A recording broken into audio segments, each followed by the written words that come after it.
चलिए देखते हैं सोशियोलॉजी के एनसीईआरटी क्लास 11 के पहला चैप्टर है समाज का बोध वाले पुस्तक के पहला चैप्टर है। चैप्टर के नाम है समाज में सामाजिक संरचना, स्तरीकरण और सामाजिक प्रक्रियाएं के बारे में देखेंगे। इसका परिचय देखें तो आपको याद होगा कि आपकी प्रारंभिक समाजशास्त्र की पुस्तक समाजशास्त्र परिचय में हमने देखा शुरुआत की और निजी समस्याओं तथा सामाजिक मुद्दों के आपसी संबंधों पर भी परिचर्चा हुई थी। और हमने यह भी देखा कि किस प्रकार व्यक्ति विभिन्न सामूहिकताओं से जुड़ा होता है, जैसे समूह, वर्ग, लिंग, जाति तथा जनजाति। वास्तव में आप में से प्रत्येक किसी एक समूह में ही नहीं बल्कि कई समूहों में जुड़े होंगे। अब उदाहरण के लिए आप अपने दोस्त, अपने परिवार और नातेदारी, वर्ग तथा लिंग, अपने देश तथा प्रदेश के सदस्य हैं। अतः प्रत्येक व्यक्ति का सामाजिक संरचना तथा स्तरीकरण में एक विशेष स्थान होता है। हमने ये देखा था समाजशास्त्र परिचय वाले पुस्तक में। और इसका यह अर्थ भी निकलता है कि प्रत्येक व्यक्ति के पास सामाजिक संसाधनों को प्राप्त करने के विभिन्न तरीके होते हैं। उदाहरण के लिए एक विद्यार्थी किस विद्यालय में पढ़ने जाए यह आप उसके सामाजिक स्तर पर निर्भर होता है। ठीक इसी प्रकार वह किस प्रकार के वस्त्र पहनती है या पहनता है, किस प्रकार का भोजन यह करता है या करती है, अपने खाली समय में वह क्या करती है या क्या करता है, किस तरह की स्वास्थ्य सुविधाएं उसे प्राप्त है, अर्थात सामान्य तौर पर उसकी संपूर्ण जीवन शैली। जैसे कि सामाजिक संरचना के संदर्भ में सामाजिक स्तरीकरण व्यक्ति को कार्य करने हेतु बाध्य करता है। समाजशास्त्रीय परिप्रेक्ष्य का एक मुख्य उद्देश्य व्यक्ति तथा समाज के द्वंद्वात्मक संबंधों को समझना है। और आपको सी राइट्स मिल की समाजशास्त्रीय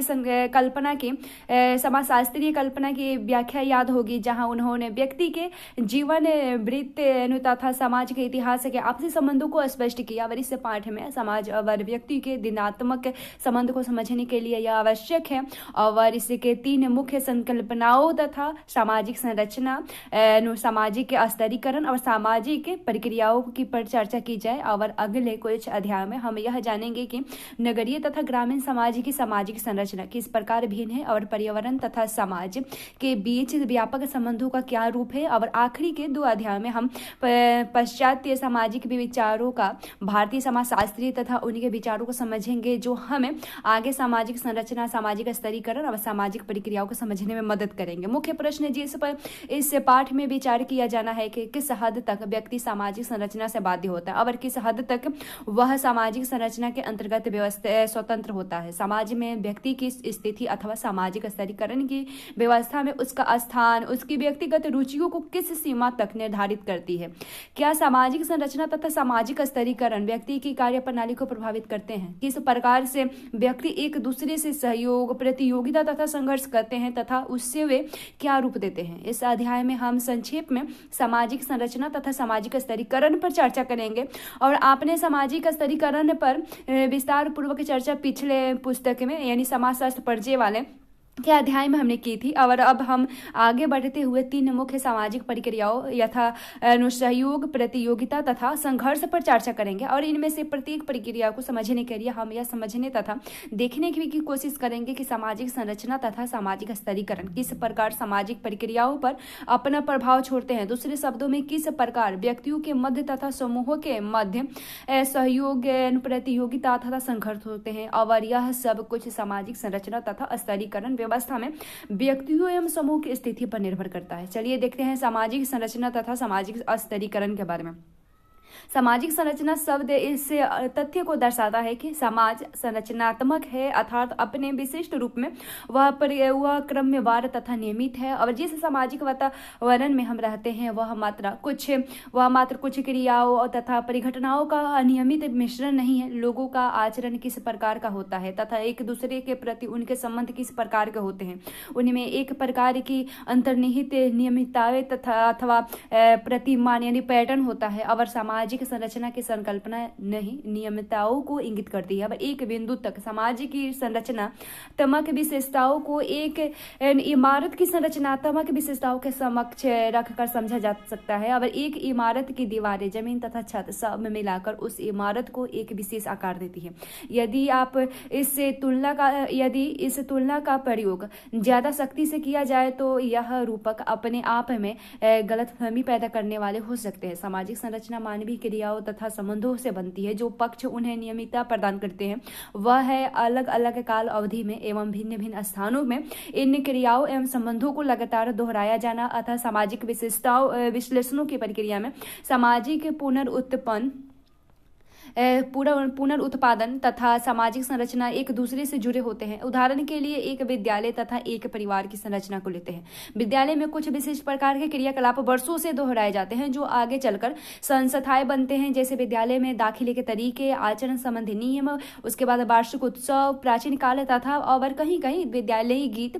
ठीक इसी प्रकार से परिवार में आचरण के कुछ मानक स्तर जैसे विवाह के तौर तरीके, संबंधों के अर्थ, उम्मीद तथा उत्तरदायित्व होते हैं। और परिवार में वृद्धि, सदस्यों की मृत्यु एवं विद्यालय से पुराने विद्यार्थियों को चले जाना एवं इनके स्थान पर नए सदस्यों का प्रवेश होता है और यह संस्था चलती रहती है। और पर हम यह भी जानते हैं कि परिवार तथा विद्यालय के अंदर परिवर्तन होते रहते हैं। उपयुक्त परिचर्चा तथा क्रियाकलाप हमें यह समझने में मदद करता है कि मानव द्वारा निर्मित समाज उस इमारत की तरह होता है जिसके प्रत्येक क्षण उन्हीं ईंटों से पुनर्रचना होती है या जिनसे उसे बनाया गया है। जैसे कि हमने स्वयं देखा कि मनुष्य विद्यालय तथा परिवार में संरचना की पुनर्रचना हेतु परिवर्तन करते हुए समूचे परिवर्तन को प्रस्तुत करता है। वे प्रतिदिन विभिन्न स्तरों पर पुनर्रचना के लिए सहयोग करते हैं। यह भी कम सच नहीं है कि उनमें एक दूसरे के साथ दूषित तथा क्रूर प्रतियोगिता भी होती रहती है। सच्चाई यह है कि सहयोगात्मक व्यवहार के साथ ही साथ हम गंभीर प्रकृति के संघर्षों को भी देखते हैं। और जैसे कि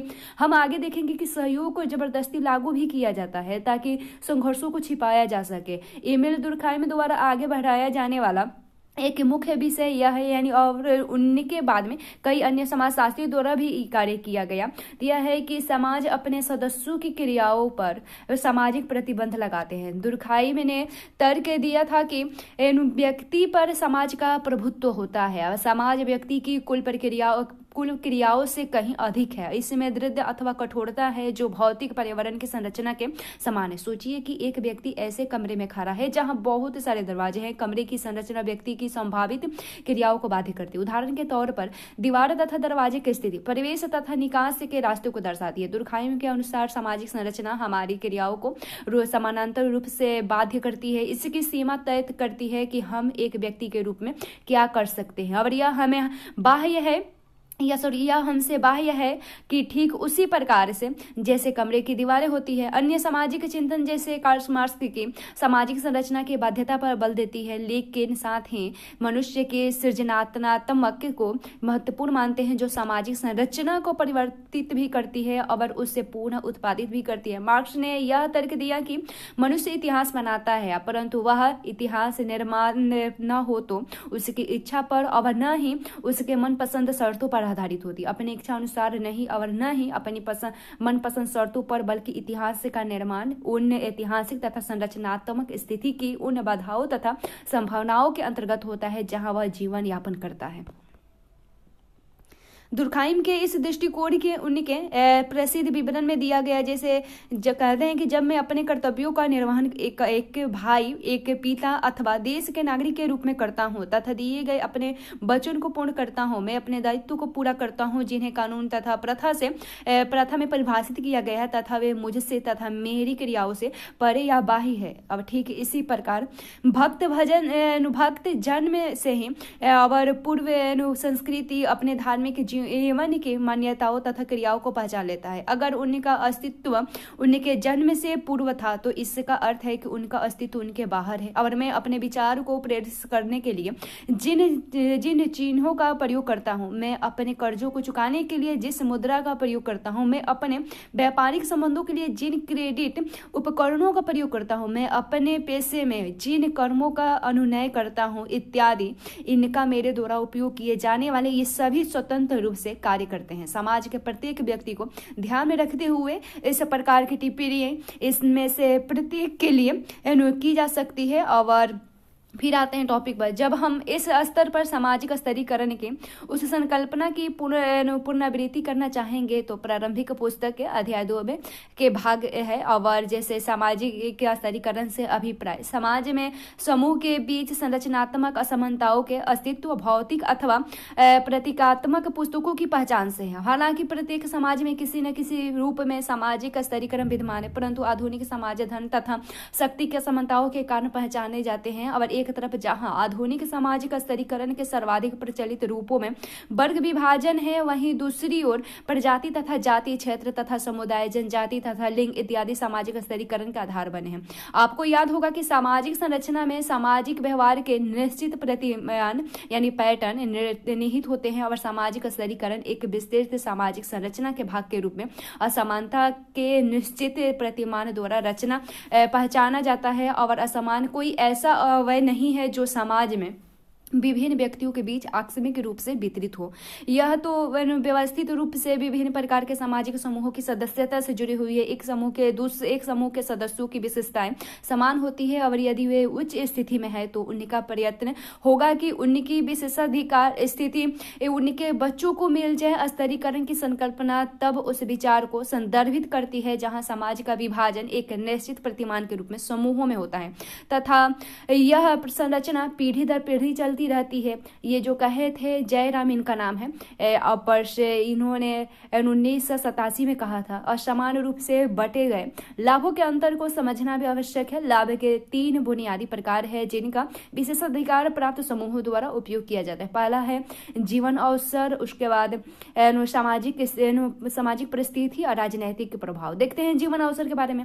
वे सभी भौतिक लाभ जो प्राप्तकर्ता के जीवन की गुणवत्ता को सुधारते हैं, उनमें केवल संपत्ति अथवा आय जैसे आर्थिक लाभों को ही शामिल नहीं किया जाता, बल्कि अन्य सुविधाओं जैसे स्वास्थ्य, रोजगार, सुरक्षा तथा मनोरंजन को भी शामिल किया जाता है।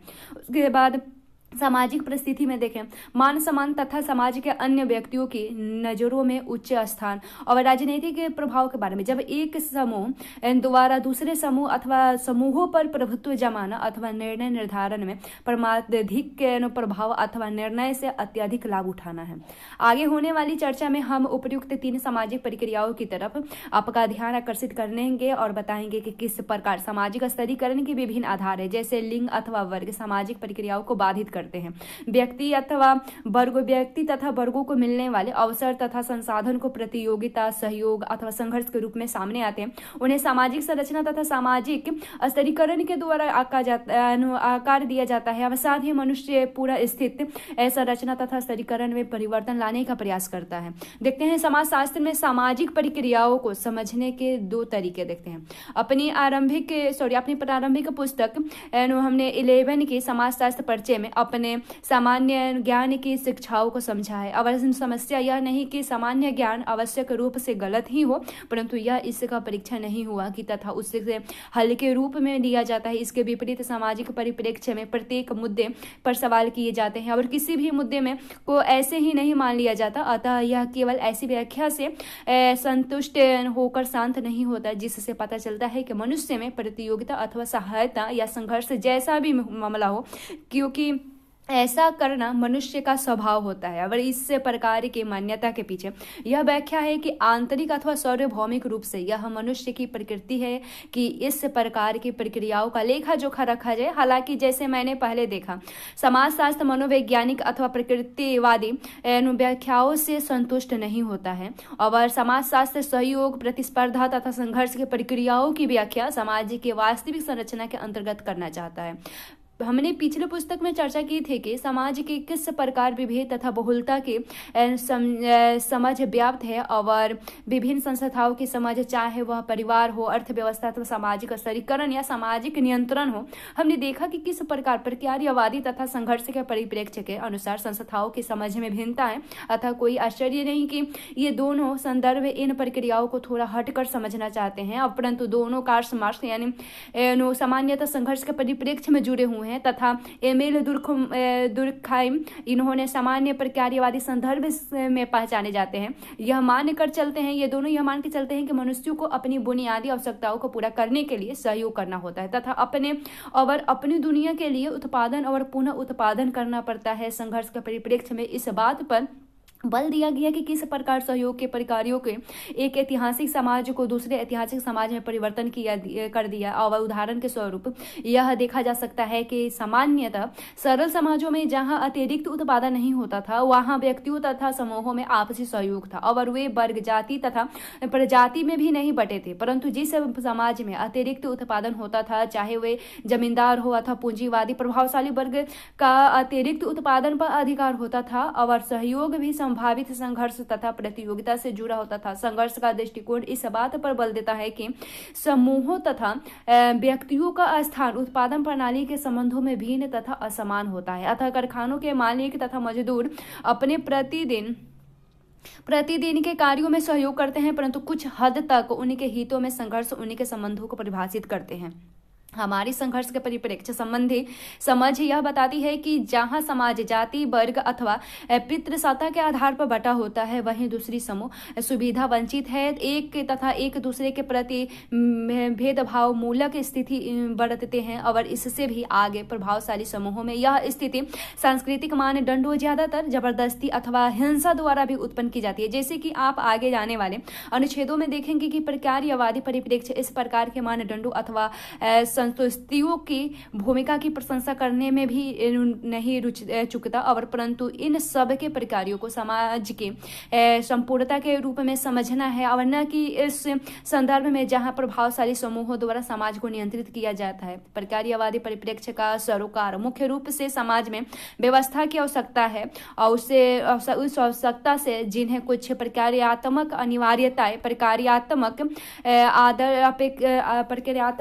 अपेक्षा तथा पूर्वापेक्षाएं कहा जाता है, ये विस्तृत रूप से उन शर्तों को पूरा करती है जो व्यवस्था के अस्तित्व के लिए आवश्यक है, यानी इसी उन्हें अस्तित्व में बनाए रखा जाता है तथा इनको नष्ट होने से बचाया जाता है। जैसे नए सदस्यों का समाजीकरण, संचार की साझा प्रक्रिया, व्यक्ति की भूमिका निर्धारण के तरीके। और आप अच्छी तरह से जानते हैं कि किस प्रकार प्रकार्यवादी परिप्रेक्ष्य इस तथ्य पर आधारित है कि समाज के विभिन्न भागों का एक प्रकार अथवा भूमिका होती है जो संपूर्ण सामाजिक प्रक्रियात्मक के लिए जरूरी होते हैं और इस संदर्भ में सहयोग, प्रतियोगिता तथा संघर्ष को प्रत्येक समाज की सार्वभौमिक विशेषताओं के रूप में देखा जा सकता है जो समाज में रहने तथा इच्छा पूर्ति करने वाले विभिन्न व्यक्तियों की अनिवार्य अंतःक्रियाओं का परिणाम है। चूंकि इस परिप्रेक्ष्य का मुख्य बिंदु व्यवस्था को बनाए रखना है, प्रतिस्पर्धा तथा संघर्ष को इस दृष्टि से भी समझा जाता है कि अधिकतर स्थितियों में ये बिना ज्यादा हानि एवं कष्ट के सुलझ जाते हैं और तथा साथ ही ये समाज की भी विभिन्न प्रकार से मदद करते हैं। समाजशास्त्री अध्ययनों ने यह भी दिखाया कि किस प्रकार मानदंडों तथा समाजीकरण के प्रतिरूप अधिकतर इस बात का ध्यान रखते हैं कि एक विशेष सामाजिक प्रणाली सतत बनी रहे और चाहे वह एक विशेष समूह के हितों की विरोध भी क्यों न हो। दूसरे शब्दों में जैसे सहयोग, प्रतिस्पर्धा एवं संघर्ष के आपसी संबंध अधिकतर जटिल होते हैं तथा ये आसानी से अलग नहीं किए जा सकते। यह समझने के लिए कि सहयोग और संघर्ष किस प्रकार अनुलंघनित है तथा बाध्य एवं स्वैच्छिक सहयोग में क्या अंतर है, आइए अपने जन्म के परिवार में संपत्ति पर स्त्री का अधिकार जैसे विवादास्पद मुद्दे पर नजर डालें और समाज के विभिन्न हिस्सों में यह जानने के लिए कि जन्म की संपत्ति के संबंध में क्या दृष्टिकोण है। और एक अध्ययन किया गया स्त्रियों की एक अच्छी खासी संख्या संपत्ति के अपने अधिकार पर बोलते हुए अपनी बेटी के प्रेम तथा बेटी के लिए अपने प्रेम के विषय को उठाया, परंतु इस विषय का भावनात्मक न हो आशंका पर बल देते हुए कहा कि वे संपूर्ण अथवा अंशतः किसी भी प्रकार का अपने जन्म की संपत्ति का दावा नहीं करेगी, क्योंकि वे डरती थी कि ऐसा करने से भाइयों के साथ उनके संबंधों में करवाहट आ जाएगी तथा भाभियां भी उनसे घृणा करने लगेगी और परिणाम स्वरूप अपने पिता के घर उनका आना जाना बंद हो जाएगा। और यह दृष्टिकोण एक प्रभावशाली रूपक को दिखाता है जहां एक ओर स्त्री संपत्ति से इंकार करती है तो दूसरी ओर एक स्त्री संपत्ति का अपना हक जमाने वाली कंजूस अथवा चालाक समझी जाती है। संवेदनाओं में एक करीबी संपर्क होता है तथा प्रतिवर्ती रूप में अपने जन्म के परिवार का एक भाग बने रहने तथा उनकी उन्नति में सहायक होने और मुसीबत की घड़ी में काम आने की इच्छा बनी होती है। क्रियाकलाप 2 जैसे यहाँ दिया गया है, आपको समझने में मदद करेगा कि सहयोगात्मक व्यवहार को समाज के गहरे संघर्षों की उपज के रूप में भी देखा जा सकता है, परंतु जब इन संघर्षों को खुलकर अभिव्यक्त नहीं होता अथवा इन्हें खुली चुनौती नहीं दी जाती तो यह छवि बनती है कि कहीं कोई संघर्ष नहीं, केवल सहयोग ही विद्यमान है। उपयुक्त परिस्थितियों को समझने के लिए प्रक्रियावादी व्यवस्थापन शब्द का प्रयोग करते हैं, जहां महिला अपने पितृ परिवार में संपत्ति के अपने अधिकार पर किसी प्रकार का दावा करना पसंद नहीं करती। संघर्ष के रहते हुए भी समझौता एवं सह अस्तित्व की कोशिश के लिए भी इसे देखा जा सकता है। और उसके बाद देखते हैं सहयोग तथा श्रम विभाजन के बारे में। सहयोग का विचार मानव व्यवहार की कुछ मान्यताओं पर आधारित है। यह तर्क दिया जाता है कि मनुष्य के सहयोग के बिना मानव जाति का अस्तित्व कठिन हो जाएगा। आगे यह तर्क दिया जाता है कि जहां तक कि जानवरों की दुनिया में भी हम सहयोग के प्रमाण देख सकते हैं, चाहे वे चींटियां हो, मधुमक्खियां हो अथवा स्तनपायी पशु हो, परंतु पशुओं की दुनिया में तुलना सावधानी पूर्वक की जाती है। हम समाजशास्त्र की 2 विभिन्न सिद्धांतिक परंपराओं का प्रयोग इस बिंदु के विश्लेषण के लिए करेंगे और जिनका एमिल दुर्खाइम तथा कार्ल मार्क्स ने प्रतिनिधित्व किया था। अब अधिकतर समय समाजशास्त्र में इस मान्यता को सहमति नहीं मिली कि मनुष्य का स्वभाव घिनौना तथा क्रूर होता है। एमिल दुर्खाइम ने इस दृष्टिकोण की कि आदिम मानव जाति की एकमात्र उत्तेजना यही थी कि उनकी भूख तथा प्यास की हमेशा पूरी संतुष्टि हो। और इसके विपक्ष में इस प्रकार के तर्क दिए, जैसे दुर्खाइम ने तर्क दिया कि ऐसे विचारकों ने नैतिक जीवन के आवश्यक अवयव को नजरअंदाज किया। वे हैं संयमित प्रभाव का प्रयोग जो समाज अपने सदस्यों पर करता है, जो उनके अस्तित्व तथा चुनाव के संघर्ष की पार्श्व क्रिया को संयमित तथा शून्य कर देता है। जहां कहीं भी समाज है वहां परार्थवाद है, क्योंकि वहां एकता है। अतः हम परार्थवाद को मनुष्यता के प्रारंभ से ही देखते हैं और यहाँ तक कि असंयमित रूप में भी देखते हैं। दुर्खाइम के लिए एकता समाज का नैतिक बल है तथा यह सहयोग और इस तरह समाज के प्रकारों को समझने के लिए बुनियादी अवयव है। और श्रम में विभाजन की भूमिका जिसमें सहयोग निहित है, अर्थात रूप में समाज की आवश्यकताओं की पूर्ति होती है। श्रम विभाजन एक ही समय में जहां प्रकृति का नियम है वहीं दूसरी ओर मनुष्य व्यवहार का नैतिक नियम भी है। दुर्खाइम ने यांत्रिक तथा शावयी एकता में अंतर स्पष्ट किया, जो क्रमशः पूर्व औद्योगिक तथा जटिल औद्योगिक समाजों की विशेषता थी। और यांत्रिक एकता संहति का एक रूप है जो बुनियादी रूप से एक रूपता पर आधारित है। इससे समाज का अधिकांश सदस्य एक जैसा जीवन व्यतीत करते हैं और कम से कम व्यष्टिता अथवा समय विभाजन को हमेशा आयु तथा लिंग से जोड़ा जाता है। यह समाज की मुख्य विशेषता है और इस समाज के सदस्य परस्पर अपनी मान्यताओं तथा संवेदनाओं, अंतर विवेक तथा चेतना से जुड़े होते हैं। और शावयी एकता सामाजिक संहति का वह रूप है जो में विभाजन पर आधारित है तथा जिसके फलस्वरूप समाज के सदस्यों में सहनिर्भरता है। जैसे जैसे व्यक्ति विशिष्टता हासिल करता है वैसे वैसे दूसरों पर अधिक निर्भर होता जाता है। कृषि आधारित जीविका में लगा एक परिवार अपने जैसे काम करने वाले की थोड़ी या बगैर किसी मदद के जीवित रह सकता है, परंतु कपड़ा अथवा कार उद्योग में लगा व्यापारी अन्य विशिष्ट कर्मचारियों के बिना जीवित नहीं रह सकता, तो उनकी बुनियादी जरूरतों को पूरा करते हैं। कार्ल मार्क्स भी मनुष्य जीवन तथा पशु जीवन में अंतर स्पष्ट करते हैं। और जहां दुर्खाइम परार्थवाद तथा एकता को मानव दुनिया का विशिष्ट लक्षण मानते हैं, वहीं कार्ल मार्क्स चेतना पर बल देते हैं। वे लिखते हैं कि मनुष्यों तथा पशुओं में अंतर चेतना धर्म तथा किसी अन्य वस्तु के आधार पर किया जा सकता है। जैसे ही वे अपनी आजीविका के साधन उत्पन्न करने लगते हैं, वे स्वयं को पशुओं से भिन्न समझना प्रारंभ कर देते हैं और यह प्रयास उनके भौतिक संगठन द्वारा निश्चित होता है। और आजीविका के साधनों के उत्पादन से मनुष्य परोक्ष रूप से अपने भौतिक जीवन को प्रजनित करता है। मार्क्स का उपयुक्त कथन कठिन लग सकता है प्रयोग, परंतु सहयोग मनुष्य जीवन को पशु जीवन से किस प्रकार अलग करता है उसको समझने में मदद करेगा। मनुष्य केवल सहयोग के लिए समायोजन तथा सामंजस्य ही नहीं करते हैं, बल्कि इस प्रक्रिया में समाज को बदलते भी हैं। उदाहरण के लिए सदियों से पुरुषों तथा महिलाओं ने प्राकृतिक बाध्यताओं में अपने आप को समायोजित किया। अब विभिन्न तकनीकी आविष्कारों ने मनुष्य के जीवन को भी नहीं बदला, बल्कि समाज के बल्कि समय के साथ प्रकृति को भी बदल दिया है। और इस प्रकार से मनुष्य सहयोग करते हुए निष्क्रिय रूप से केवल समायोजन और सामंजस्य ही नहीं करते, बल्कि उस प्राकृतिक तथा सामाजिक संसार को भी बदलते हैं जहां वे समायोजन करते हैं। और हमने पिछले पुस्तक समाज शास्त्र परिचय वाले पुस्तक में देखा था कि किस प्रकार भारतीयों को ब्रिटिश साम्राज्यवाद के अनुभवों के कारण अंग्रेजी भाषा के साथ समायोजन, सामंजस्य तथा सहयोग करना पड़ा था। लेकिन इस प्रक्रिया में इंग्लिश का उद्भव एक जीवित सामाजिक यथार्थ है। और यद्यपि दुर्खाइम ने प्रक्रियावादी संदर्भ पर तथा मार्क्स ने संघर्ष के परिप्रेक्ष्य में सहयोग पर बल दिया, परंतु दोनों के विचार अलग है। मार्क्स के अनुसार ऐसे समाज में जहां वर्ग विद्यमान है वहां सहयोग स्वैच्छिक नहीं होता, और उनका तर्क है कि सामाजिक शक्ति अर्थात बहुस्तरीय उत्पादन शक्ति है जिनका उद्भव विभिन्न व्यक्तियों के सहयोग तथा श्रम विभाजन द्वारा होता है। इन व्यक्तियों को लगता है कि उनका सहयोग स्वैच्छिक न होकर स्वाभाविक होता है। यह स्वयं की सम्मिलित ताकत का परिणाम न होकर एक अनजान ताकत का परिणाम है जो उनके बाहर स्थित है। यह मार्क्स का कथन है। मार्क्स ने अलगाव शब्द का प्रयोग श्रम की मूर्त अंतर वस्तु तथा श्रम के उत्पादन पर मजदूरों के नियंत्रण में कमी के संदर्भ में किया। दूसरे शब्दों में मजदूर अपने कार्य को किस प्रकार व्यवस्थित करे तथा इस पर उनका नियंत्रण नहीं होता, और इसी प्रकार के वे अपने श्रम के उत्पादन पर भी अपना नियंत्रण खो देते हैं। और हम यहाँ दो विपरीत उदाहरणों की चर्चा कर सकते हैं। संतुष्टि तथा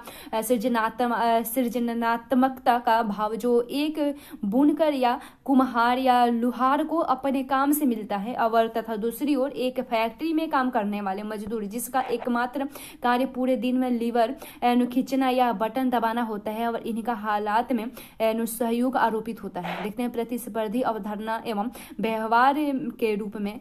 तो जैसे कि सहयोग के विषय में हुआ, प्रतियोगिता की संकल्पना इस विचार के साथ आगे बढ़ी कि प्रतिस्पर्धा विश्वव्यापी तथा स्वाभाविक है। और हम यह जान चुके हैं कि किस प्रकार समाज शास्त्र की व्याख्या प्राकृतिकवादी व्याख्या से भिन्न है, और अंततः यह आवश्यक है कि एक सामाजिक तत्व के रूप में प्रतिस्पर्धा को समझा जाए तथा जिसका समाज में उद्भव हुआ है तथा एक निश्चित ऐतिहासिक समय में यह प्रभावी रही है, और समाज उसके बाद समकालीन समय में यह स्वर प्रमुख विचार है। तथा अधिकतर यह समझना मुश्किल होता है कि कहीं ऐसा समाज हो सकता है जहां प्रतिस्पर्धा एक मार्गदर्शक ताकत न हो। यह दंत कथा एक स्कूल अध्यापक जो अपने अनुभवों को अपने बच्चों के साथ अफ्रीका के एक पिछले स्थान से बता रहे हैं, और हमारा ध्यान उस तथ्य की ओर आकर्षित करता है जहां प्रतिस्पर्धा को स्वयं समाजशास्त्री रूप में न कि स्वाभाविक वृत्ति के रूप में समझना था। और यह दंत कथा अध्यापक की इस मान्यता पर आधारित है कि बच्चे दौड़ने की प्रतिस्पर्धा के विचार से प्रसन्न होंगे जहां विजेता को एक चॉकलेट इनाम के रूप में दिया जाएगा। आश्चर्य उनके सुझाव ने बच्चों में किसी प्रकार के उत्साह का संचरण नहीं किया, बल्कि दूसरी तरफ दुश्चिंता और दुख को बढ़ा दिया। जांच पड़ताल करने पर आगे बताया गया कि उनकी ऐसे खेलों में अरुचि है जहां विजेता तथा पराजित होंगे, और यह उनके आनंद करने के विचार के विरुद्ध है। उनके लिए आनंद का विचार आवश्यक तौर पर सहयोग तथा सामूहिक अनुभव है, न कि प्रतिस्पर्धा जहां पुरस्कार कुछ लोगों को वंचित करता है तथा एक अथवा कुछ को पुरस्कृत करता है। समकालीन विश्व में प्रतिस्पर्धा एक प्रमुख मानदंड तथा परिपाटी है, और शास्त्रीय समाज वैज्ञानिक जैसे एमिल दुर्खाइम तथा कार्ल मार्क्स ने आधुनिक समाज में व्यक्तिवाद तथा प्रतिस्पर्धा के विकास को एक साथ आधुनिक समाज में देखा। आधुनिक पूंजीवाद समाज जिस प्रकार कार्य करते हैं वहां दोनों का एक साथ विकास सहज है, और जहां अत्यधिक कार्य कुशलता तथा लाभ के कमाने पर बल दिया जाता है। पूंजी की मौलिक मान्यताएं जैसे व्यापार का विस्तार, श्रम विभाजन, विशेषीकरण और बढ़ती उत्पादन, सावधानीय समृद्धि की ये प्रक्रियाएं पूंजीवाद के केंद्रीय विचार से बढ़ावा प्राप्त करती है। बाजार क्षेत्र में विद्यमान मुक्त प्रतिस्पर्धा में तार्किक व्यक्ति अपने लाभों को अधिक बढ़ाने की कोशिश में लगा रहता है। प्रतिस्पर्धी की विचारधारा पूंजीवाद की सशक्त विचारधारा है, और इस विचारधारा का तर्क है कि बाजार इस प्रकार से कार्य करता है कि अधिकतम कार्य कुशलता सुनिश्चित हो सके। उदाहरण के लिए प्रतिस्पर्धा यह सुनिश्चित करती है कि सर्वाधिक कार्य कुशल फर्म बची रहे, और प्रतिस्पर्धा यह सुनिश्चित करती है कि अधिकतम अंक पाने वाले छात्र अथवा बेहतरीन छात्र को प्रसिद्ध कॉलेज में दाखिला मिल सके और फिर बेहतरीन रोजगार प्राप्त हो सके। और इन सभी स्थितियों में बेहतरीन होना सबसे बड़ा भौतिक पुरस्कार सुनिश्चित करता है। और ऐसे विचार के मनुष्य स्वाभाविक रूप से प्रतिस्पर्धा करना चाहते हैं। उनको अन्य प्रकृतिवादी व्याख्याओं की भांति आलोचनात्मक दृष्टि से समझा जाना चाहिए। और प्रतिस्पर्धा पूंजीवाद के जन्म के साथ ही प्रबल इच्छा के रूप में फली फूली। और अगले पृष्ठ पर बॉक्स में दिए गए गद्यांश को पढ़ सकते हैं, जैसे कि जे.एस. मिल जैसे उदारवादियों ने यह महसूस किया कि प्रतिस्पर्धा के प्रभाव अधिकतर नुकसानदायक होते हैं। यद्यपि उन्होंने महसूस किया कि आधुनिक प्रतिस्पर्धा का विवेचना प्रत्येक की लड़ाई प्रत्येक के खिलाफ, लेकिन साथ ही यह सबके लिए लड़ाई है। और यह इस अर्थ में कि आर्थिक प्रतिस्पर्धा निम्नतम लागत पर अधिकतम उत्पादन है। इससे भी आगे व्यक्तिवाद का समाज में तीव्र विस्तार एवं विभिन्न प्रकार के हित जो पूरे समूह के सदस्यों को एक साथ जोड़े रहते हैं। और यह विचार तभी जीवित रहता है जब व्यक्ति पर प्रतिस्पर्धा मूलक संघर्ष की आवश्यकताओं को थोप दिया जाता है। प्रतिस्पर्धा तथा पूंजीवाद के तहत 19वीं शताब्दी के संपूर्ण मुक्त व्यापार अर्थव्यवस्था आर्थिक विकास को आगे बढ़ाने में आवश्यक हो सकती है। अमेरिकी अर्थव्यवस्था का अंतर्गत अत्यंत तीव्र गति से अमेरिकी अर्थव्यवस्था के अत्यंत तीव्र गति से विकास को वहां प्रतिस्पर्धा की अधिकतम उपस्थिति के गुण के रूप में देखा जा सकता है। परंतु फिर भी हम प्रतिस्पर्धा के दायरे या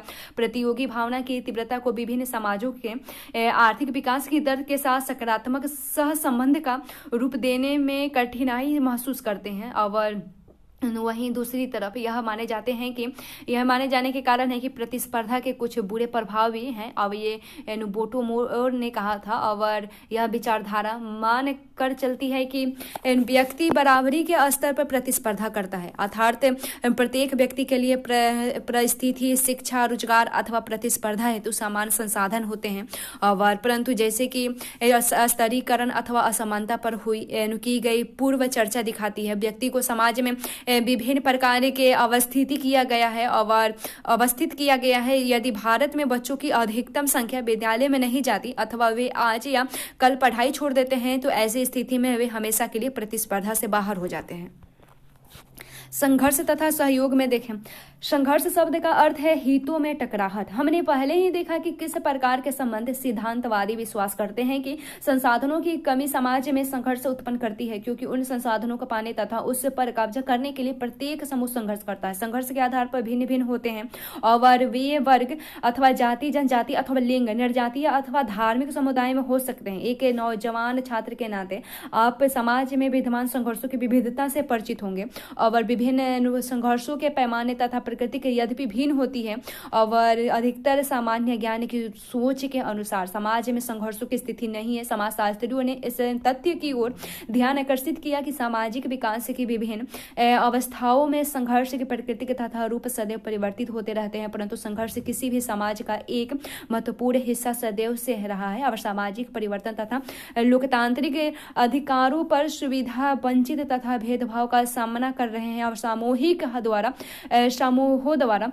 हक जताना संघर्षों को और उभारता है। लेकिन इसका यह अर्थ नहीं कि संघर्ष पहले विद्यमान नहीं थे। बॉक्स में दिए गए कुछ तथ्य हैं, जैसे नए तथा पुराने के बीच संघर्ष आज विकासशील देशों के मंच बने हुए हैं। प्राचीन प्रणाली नवीन ताकतों का मुकाबला नहीं कर पा रही है, वरना ही लोगों की नवीन आशाओं तथा आकांक्षाओं का प्रतिनिधित्व करती है, परंतु यह स्थिति मृत प्राय नहीं है और सच्चाई यह है कि ये सभी जीवित हैं। और संघर्ष बेकार की बहस, विभ्रांति, विसंगति तथा कई मौके पर खून खराबों को जन्म देता है। इन परिस्थितियों में समाजशास्त्रियों के लिए यह बेहतर आवश्यक होता है कि वे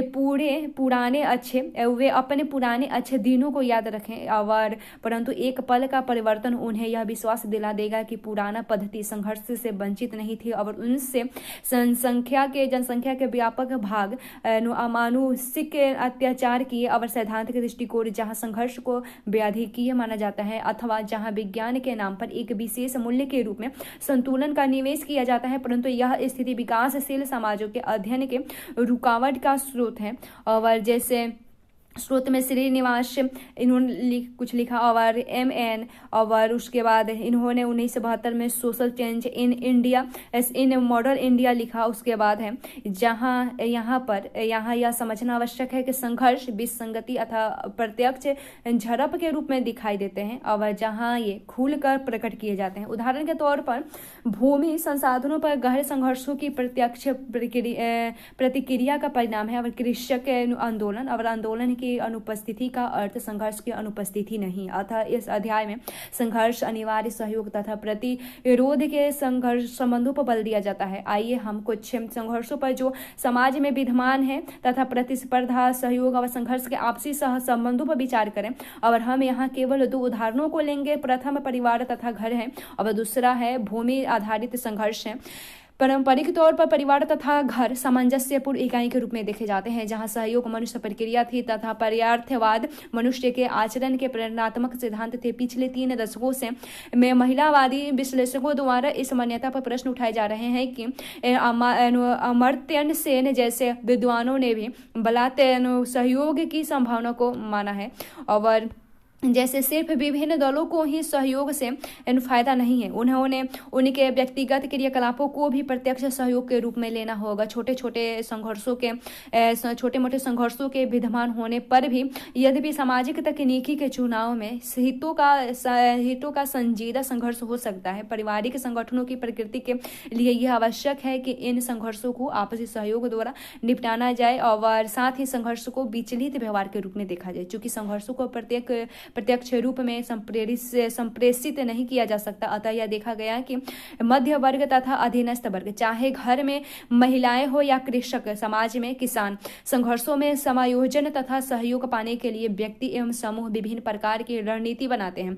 उनके अनेक समाज स्तरीय अध्ययन और प्रत्यक्ष संघर्ष तथा प्रत्यक्ष सहयोग को दिखाते हैं जो सामान्य है। और नीचे दिए गए उदाहरण घर में महिलाओं के व्यवहार तथा अंतःक्रिया पर किए गए कोई अध्ययन से लिया गया है, जैसे भौतिक दबाव तथा प्रेरणा का सहयोग तथा उससे बढ़कर वितरण प्रक्रिया में प्रत्यक्ष संघर्ष के बहुत कम साक्ष्य और इनके बदले निर्णय लेने आवश्यकताएं तथा प्राथमिकता यानी आयु, लिंग अथवा जीवन चक्र सोपानिक है, और ऐसे सोपान जिसका स्त्री तथा पुरुष दोनों समर्थन करते हैं। अतः स्त्रियां उनके विशेषताओं को सतत रूप में अर्जित करती हुई दिखाई देती है। घरेलू वस्तुओं को वितरण में विभेदीकृत कार्य अपने आने वाले समय में सुरक्षा के लिए अन्य घरेलू संबंधों तथा संसाधनों तक पहुंच न मिलने के कारण यह उनके भौतिक हित में होता है कि वे बेटे को मान्यता दे जो इस संस्कार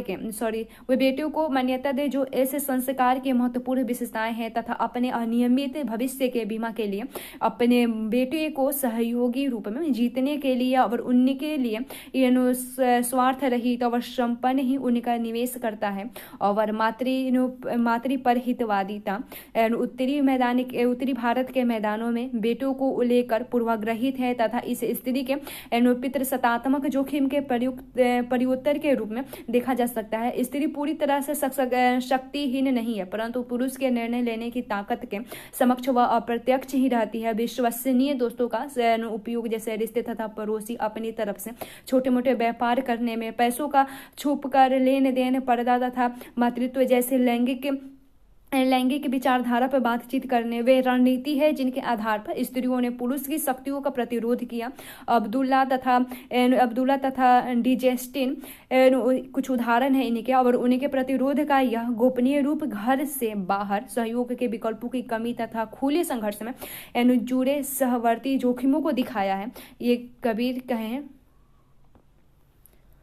उसके बाद समाजशास्त्रीय प्रश्नात्मक परंपरा को ध्यान में रखते हुए मान लिया जाने वाले तथ्यों पर इस अध्याय में परीक्षण किए गए तथा इस पाठ्य में सहयोग, प्रतिस्पर्धा तथा संघर्ष की प्रक्रियाओं की आलोचनात्मक रूप से जांच की गई। समाजशास्त्रीय दृष्टिकोण से ये प्रक्रियाएं स्वाभाविक नहीं मानी जाती और यह उन्हें आगे अन्य सामाजिक विकास से जोड़ता है। और उसके बाद नीचे दिए गए अनुच्छेदों में आप भूमि संबंधों तथा भारत के भूदान, ग्रामदान, आलोचना के आंदोलन के विषय में पढ़ेंगे और बक्स को पढ़िए और देखिए कि समाज में सहयोग किस प्रकार समाज शास्त्रीय रूप में तकनीकी तथा उत्पादन की व्यवस्था से जुड़ा होता है।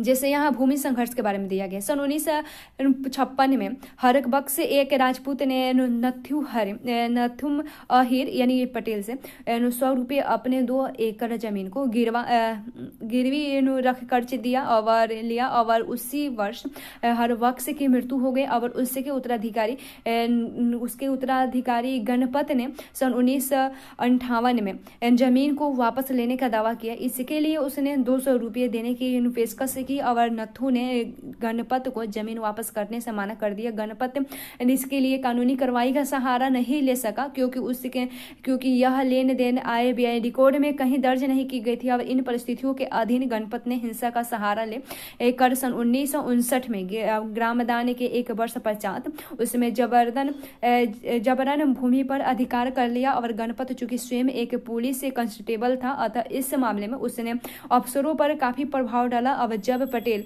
फुलेरा गया और तो उसे पुलिस स्टेशन ले जाया गया और जबरन उसे इस बात पर राजी कराया गया कि वह जमीन गणपत को वापस लौटा देगा। इसके पश्चात ग्रामवासियों की एक सभा बुलाई गई, तब पटेल को पैसा दिया गया और गणपत की अपनी जमीन वापस मिली थी। उसके बाद उपसंहार के बारे में देखें। इस पाठ का मुख्य उद्देश्य एक ओर सामाजिक तथा स्तरीकरण के संबंधों को समझना है, तो दूसरी ओर सामाजिक प्रक्रियाओं के रूप में सहयोग और प्रतिस्पर्धा का संघर्ष को। और अपने देखा कि इन तीनों सामाजिक प्रक्रियाएं भिन्न है, लेकिन अधिकांश वे एक साथ मौजूद होती है तथा एक दूसरे से कभी छिपे और कभी खुले रूप में संबंध और विद्यमान होती है, जैसे कि बलात् सहयोग के संदर्भ में हुई चर्चा पर पता चलता है।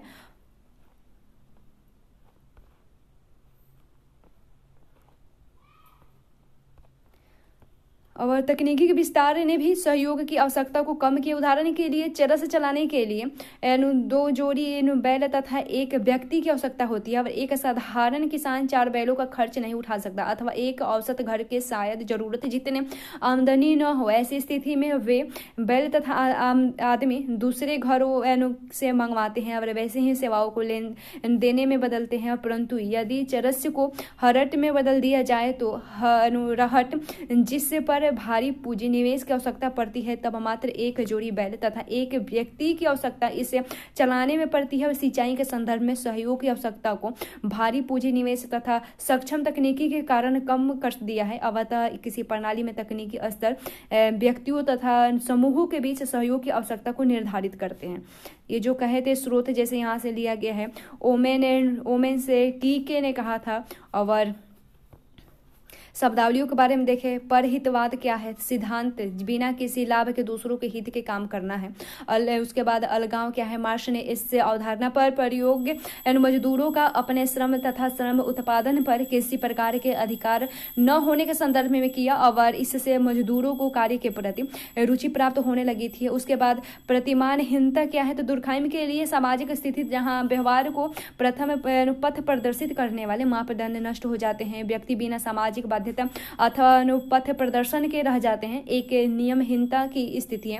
उसके पूंजीवाद क्या है? तो वह प्राथमिक प्रणाली जहां उत्पादन के साधन पर निजी अधिकार होता है तथा जिसका प्रयोग बाजार व्यवस्था में लाभ कमाना और जहां श्रम मजदूरों द्वारा किया जाता है। श्रम विभाजन क्या है? तो कार्य का विशिष्टीकरण जिनके माध्यम से विभिन्न रोजगार उत्पादन प्रणाली से जुड़े होते हैं और प्रत्येक समाज में किसी न किसी रूप में सामाजिक विभाजन होता है। और विशेषकर पुरुषों में दिए गए कार्य तथा महिलाओं द्वारा दिए गए कार्य औद्योगिकरण के विकास के साथ श्रम विभाजन और जटिल हो गए हैं और अन्य किसी भी प्रकार के उत्पादन की तुलना में आधुनिक विकास में श्रम विभाजन के क्षेत्र अंतर्राष्ट्रीय भी हो गए हैं।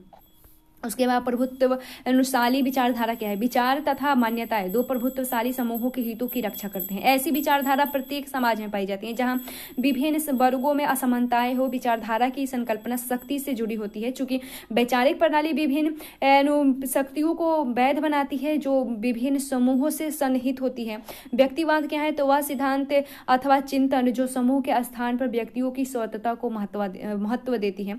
और मुक्त व्यापार या उदारवाद क्या है, वह राजनीतिक अथवा आर्थिक नजरिया जो इस सिद्धांत पर आधारित है कि सरकार अथवा अर्थव्यवस्था में हस्तक्षेपी नीति अपनाई जाए और तथा बाजार एवं संपत्ति मालिकों की पूरी छूट दे दी जाए। उसके बाद यांत्रिक एकता क्या है, तो दुर्खाइम के अनुसार परंपरागत कृषि संस्कृति में सरल श्रम में विभाजन इसकी विशेषता है। चूंकि समाज के अधिकतर सदस्य एक जैसे कार्यों में लगे रहते हैं अतः वे एक दूसरे के साथ सामान्यतः एक सामान्य प्रकार के अनुभव तथा मान्यताओं से बंधे होते हैं।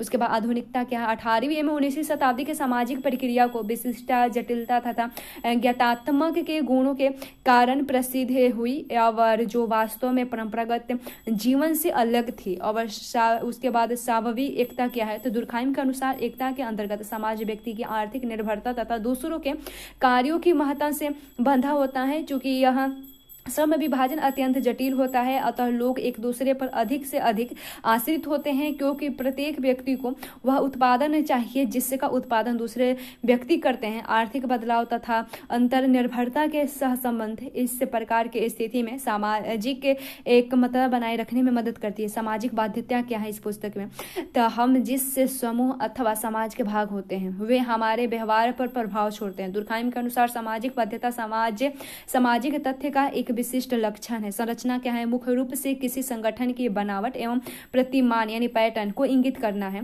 जो कुछ हद तक मानव व्यवहार को निर्देशित या बाध्य करता है।